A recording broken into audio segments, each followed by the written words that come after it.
Hey everyone, this is Al Backman here, Managing Director of Architecture and Platforms at KINETIQ.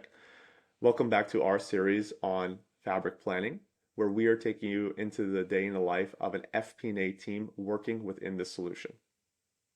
In this video, we're going to be talking all about workforce planning, one of the key P&L planning modules utilized during a profit and loss planning process for an organization. Before getting into that, I want to talk about a couple pain points that we see our clients facing constantly when it comes to workforce planning.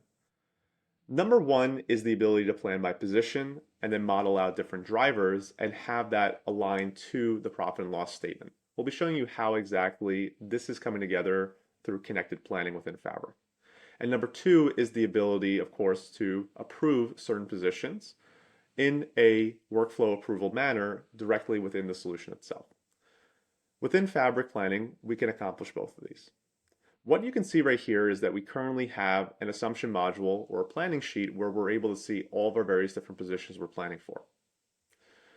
In here, we can make changes either at a top-down level or a bottoms-up level for different individuals. As an example here, maybe we're saying that for this particular assumption that we have for the company that we're going to have an 11% bonus rate for each of our individuals. We can immediately have that change reflected across all of our various different employees, as well as positions that we're planning for in this year, and have that, of course, flow into our modules for our P&L, balance sheet, and cash flow statement. We can also do this on an individual level as well as a quarter level too. Maybe, for example, I want to say that for this individual, that instead of the salary that we're projecting here, we believe actually it's going to be this salary based on a slight merit increase we're projecting. We can easily change these assumptions and see these reflecting on our totals and have those flow into our P&L line items. With Power Table, another one of the features listed within Fabric Planning, we also have the ability to control the positions that go into our assumptions for our planning sheets. So on here, what I can actually do is I can come in and create another position that we believe is going to be needed for the organization. I can give that position ID a new name, and then I can go ahead and make some adjustments to that particular position right here. So let's assume that we have another head of recruiting coming into the organization. We can go ahead and commit this change right here and submit it for review.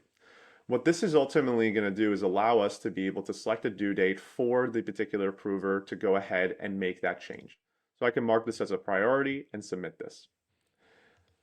Immediately what happens is our approvals are going to get shown here. I can either approve or reject this particular value. So I can come in here, I can go ahead and approve, and then what will happen is this will immediately approve and then get reflected onto our modules that we can use for the planning process.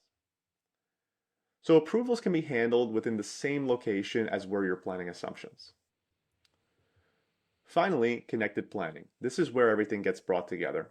You can see that we currently have a P&L that we're currently looking at showing our actuals versus our forecasts. Our actuals are driven from our GL data coming into the system, and now we also have our payroll expenses being integrated from workforce planning.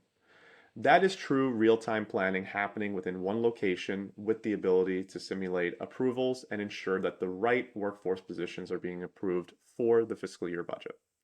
We hope you enjoyed this video. Looking forward to seeing you on the next one. This is Al Backman, signing out.